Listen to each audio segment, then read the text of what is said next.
now it's time for our featured program. That will be informational pro and con on fracking in Monterey County and whether we should have it allowed or whether it should be banned. And so how should we do this? Should we start, Lawrence, Ed, do you have a preference? Okay, Lawrence, if you want to go first, you're in favor of fracking, correct? Okay, well, go ahead. This is Lawrence Samuels, who'll be representing the, in favor of fracking in Monterey County, or fracking in general. And fracking, would you please explain what it is, too? Because a lot of people might think it's just a bad word. Okay.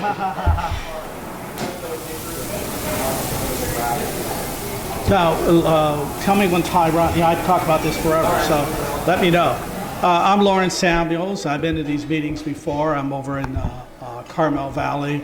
I'm in various groups over there. I used to be an elected leader out of Seaside a few years back. And I have a book that came out a few years ago, Defense of Chaos, The Chaology of Politics, Economics, and Human Action. And that's about complexity science and chaos theory.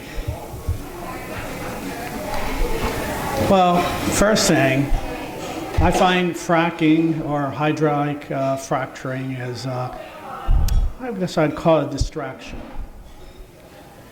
It's not really the agenda. It's just something that floated out there to try to stop fossil fuels. If you keep an eye on the newspapers, you see there's been about 5 reports that basically said there's no truth to that fracking is harming the water, drinking water. And for example, I have this one story from the National Tribal Toxic Council. It says, new research has concluded that salt, mineral-rich fluids deep beneath Pennsylvania's natural gas fields are seeping upward thousands of feet into drinking water supplies. Oh, that sounds bad. Then it says, though the fluids were natural and not byproducts of the drilling or hydraulic fracturing. Sure, there could be, do any people know how many wells have been fractured in the last maybe since the 1950s? Any idea? If you go to Wikipedia, it's over 1 million. 1 million. All across the United States. They've done it back in the 50s and 60s in California, never had a trouble with it. What do we got here? We also got the Texas Tribune. Here it says drillers, but not fracking, tied to tainted water. Oil and gas activities, but not hydraulic fracturing, tainting water, drinking well water atop North Dakota's Burnett Shale and Pennsylvania's Marcellus Formation, not hydraulic fracturing. And then this is the research from Duke, Ohio State, Stanford, Dartmouth, and the University of Rochester. Concluded, quote, in contrast, our data do not suggest that horizontal drilling or hydraulic fracturing has provided a conduit to connect deep Marcellus or Barnett formations directly to the surface aquifers. And this was published in the National Academy of Science, peer reviewed. New York Times. I just got to find it. New York Times. This is this year. This is the first case published with a complete story showing organic compounds attributed to shale gas development found in a homeowner's well. And then it said, in this study, the researchers noted that the contamination may have streamed from a lack of integrity in drill wells, not from actual fracking processes far below. New York Times. Most of there's been at least 5 of them. Even EPA says they can't really find anything. So it's just a distraction. And fracking, basically, what you have is well water that's can go from the surface down to 400 or 500 feet, maybe a little bit more. My sons will be putting in a drone out in Lake San Antonio, and we're looking at about maybe 300 feet. The oil and gas, these toxic pits, are down miles. In fact, what's interesting is the geologist I talked to said that I said, well, maybe I should go down 600 or 700 feet instead of 5 or 4 or whatever it is. He said, oh, you shouldn't do that. And he said, why? And I said, why not? You'll probably hit salt water. So, it's way down deep, these toxic pits. They pump water down, most of it's water, sand, some chemicals, to try to get more natural gas and oil out of the shell or oil sands and the old wells. And because of that, our prices of gas have been going down. We have a glut of oil and gas. Now, does anybody here would like to see prices higher at the pump, or would they like to see it lower? So the main thing here is just a distraction. This is to get back at fossil fuels. Doesn't matter if it's true or not, because the people behind it, the radical environmentalists, or I should say extremist environmentalists, they don't care about truth. They're part of the irrational movement that goes back to the 1800s. They're Machiavellians. Ends justify the means. You can do anything for your goal. Anything. Mussolini said you can assassinate people for your goals. Lie, cheat, anything. And these people are goal seekers. They're not truth seekers. I'm a writer. I got a couple more books coming out. And I try very hard to try to be as truthful as I can. It's hard in research because who do you believe? Researcher A, B, C, D, or but I try. So what is the real hidden agenda? Again, to stop fossil fuels. But here's a story I have to tell you. How much time do I got? A couple more minutes? Okay. I had a friend who was someone who considered himself a feminist but abused his wife, someone who hated smoking but chain smoked. He got a car every other year, new houses, he got 2 of them. And he sits me down and says, you know what us environmentalists want? I said, no, Mike, I didn't know you were environmentalists, but what do you think they want? We want to go back to pre-agricultural days. I said, wait a minute, you mean pre-industrial? No, pre-agriculture. We got to ban farming. What's really hurting Earth is farming. I said, well, what do you do about housing? Oh, just make some, tree branches. What about modern medicine? Oh, who needs modern medicine? Well, I said, wait a minute. You're talking about 95% of the people dying off. And hunter-gatherer, what do? You have sticks, you have bows, you don't have any medicines, you need energy. And I found out he's not the only one that believes this. Went out, looked, and found a number of authors, said, we got to ban farming. We saved the earth. We got to get rid of people. Genocide. So that's what you're really talking about. You have people who, we have a solar plant that wants to be built out in Lockwood. I go out there a lot because my sons have a lot out there. It's out in the middle of nowhere. The Sierra Club sued. There's another one in Slow. Environmentalists suing. Okay, so think about this. The environmentalists, at least the real extremists, don't want solar. They don't want wind. They don't want fossil fuel. They don't want nuclear. What is there left? Come on, what is there left? So they want us to run around, hunt and gather, half naked. That's what you're talking about. Thank you.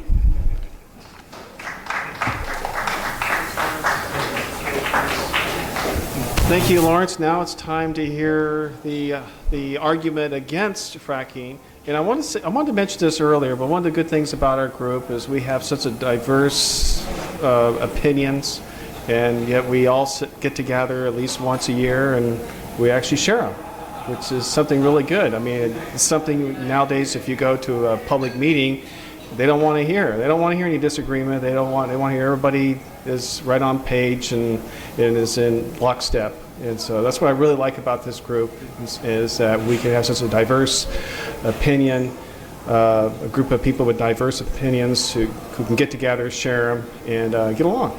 Now, the person who will be representing the opposition or the side against fracking in Monterey County is Ed Mitchell, and I don't think he needs any introduction. He's been involved in our committee for a long time, and he's done a lot of good work. So it's your turn, Ed. Okay. Where is that? Light? A little bit. It helps if you have notes. Samuel, I appreciate him. He's a distinguished person in the community. I'd like to distinguish myself from his comments. I'm a West Point graduate. I live by a code. I've lived by this code for 40-some years. I will not lie, cheat, or steal, nor tolerate those who do. So I'm not going to say anything to get to an end state just because I want to get to the end state. I got involved with fracking because I was one of 3 people in the Board of Supervisors when the first fracking permit came forward.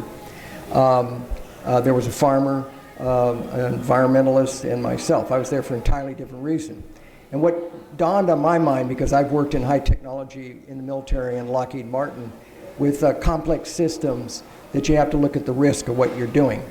And in this case, what jumped to my mind was, and it was a personal thing, it has nothing to do with oil, was that in this valley, which has one source of water, if you have a problem that pops up, a major problem, a pollution problem, you would have, whether it's a spill from a truck or whether it's toxic material underwater, that you could have tremendous consequences. Low probability event in high technology, definition of risk, low probability event, monumental consequences. Typically these happen in the oil industry sooner or later, and they're usually because of human error. Exxon Valdez in Alaska, the deep water drilling in the Gulf of Mexico. The best engineers the industry has, and still major problems. So this is a real personal issue to me. I said it's just a risk. But I felt that it was going to happen. And I went on, because of Jerry Brown and his position and things he did, I just said, well, geez, this is going to happen.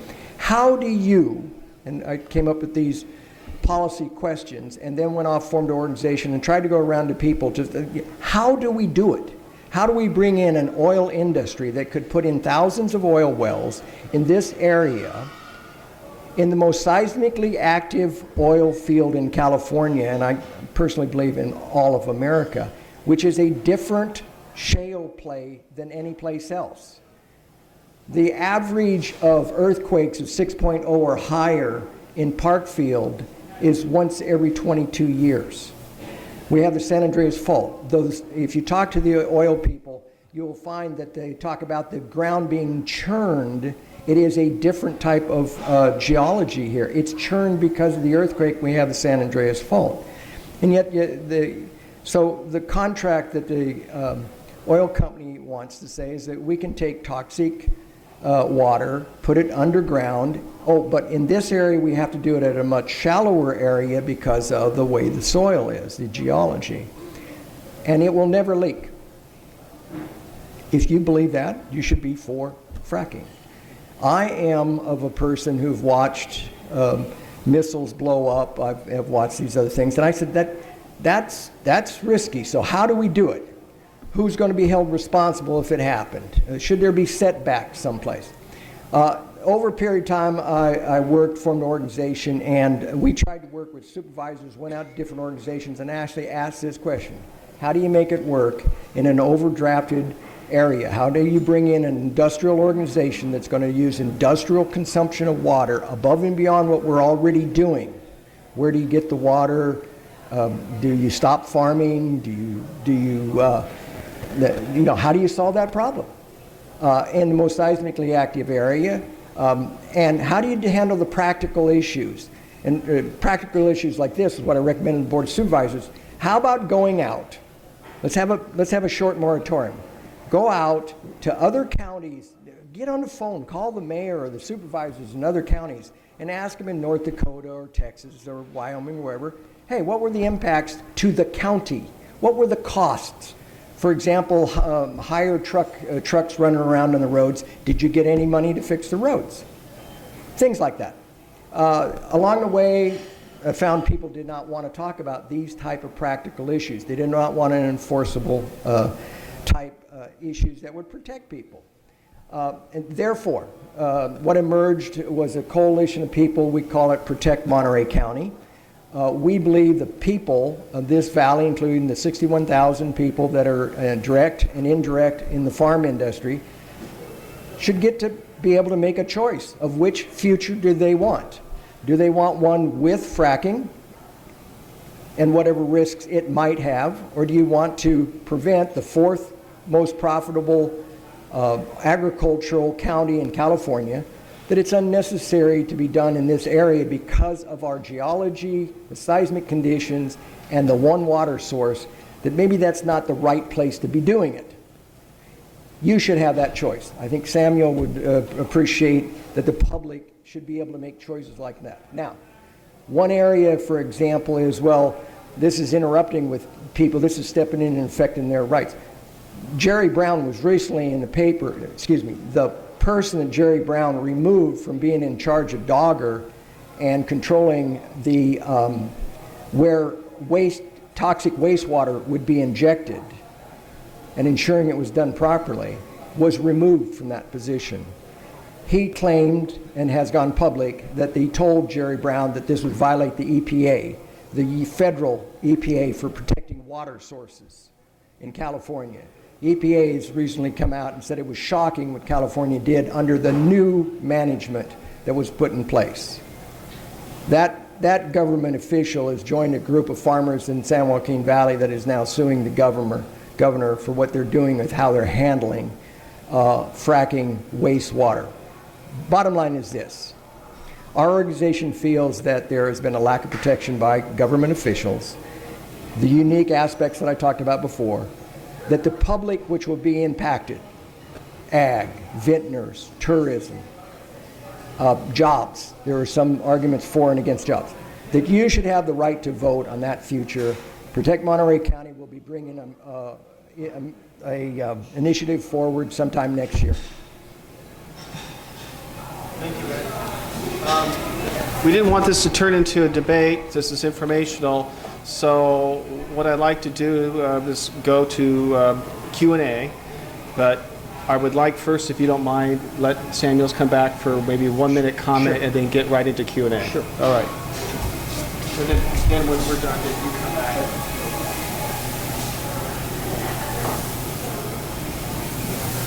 Well, I have a lot of questions. Hope to talk to you afterwards. The only oil wells I know are on Highway 101. And there's no farming around there. It is near the Salinas River. I don't know if there's any water running into it. And I assume if there was a problem of earthquakes and snapping lines, that there would have been some history of it. That oil well fields have been out there for, I think, 100 years. And I think land just kind of moves along like that. And I don't think it would probably snap, but if you're worried about an oil well line snapping, now you're not just talking about fracking, you're talking about just drilling an oil well. I think the fracking, generally, they do it where the old oil wells are. I don't know if there is any more oil out there other than that field. It's kind of a narrow band. I've always wondered how it got there. It goes all the way over to Bakersfield. It's kind of a ribbon. It's kind of strange. So, okay, there you go. That's enough? Where do they have fracking now? I don't know. Do they do some fracking?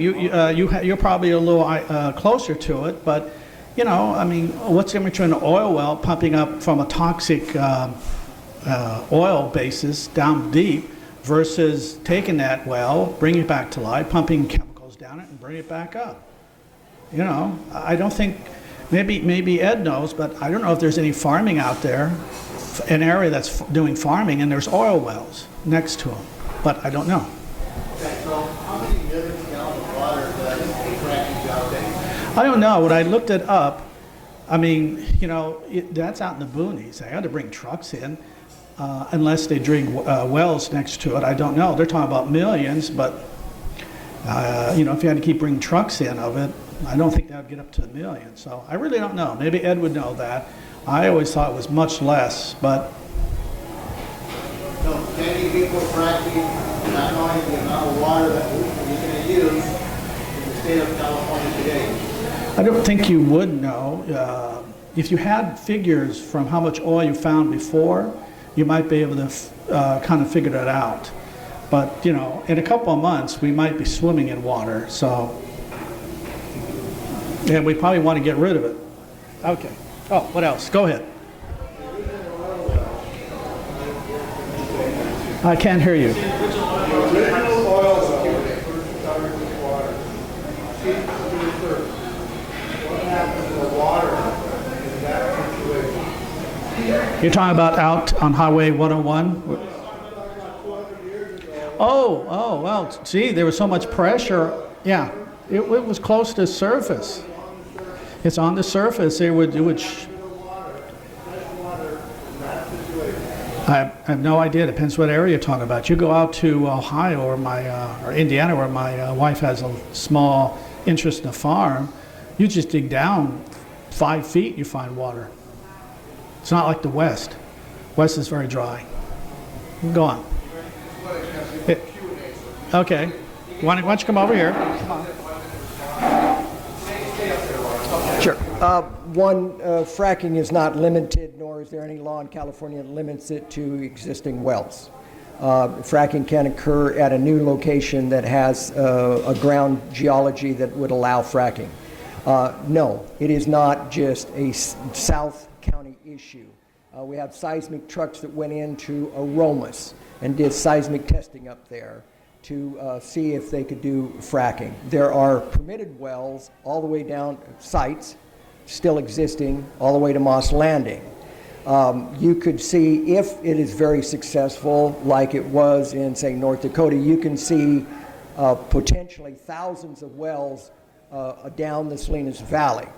One group tried to do a test well of 15 wells in San Benito County using Monterey County water.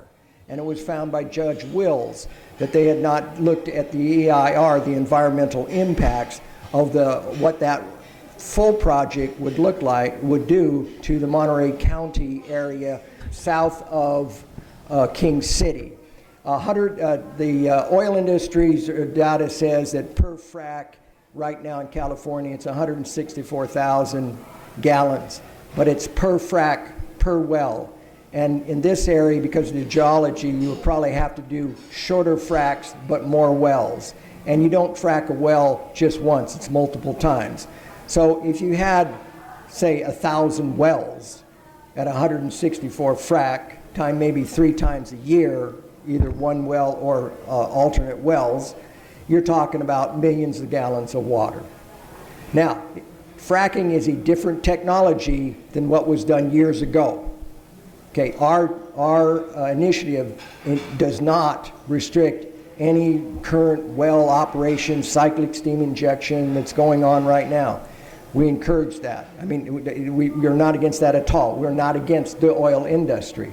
What we're against is a new technology that brings a toxic, cancer-causing slew of water, toxic water, and then parks it in our county in an area that's more seismically active than any place else. Other questions? Yes, the lady.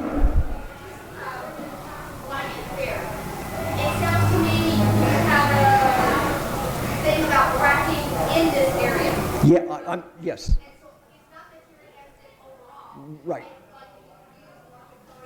Perhaps their geology and all that makeup is more conducive and we don't have a problem overall. You're just being very specific to this area because of the environment and the geology and that. I'll reword the question as how far is this ban? Where does it affect? What is it about? It's yeah. Let me get to it. I just wanted to be short. This fracking ban is only in Monterey County, has nothing to do with any place else. It is ran by a grassroots organization looking at personal issues here that we think need to be considered, and the public ought to get a chance to vote on it. Does that answer the question? There was another question. Please.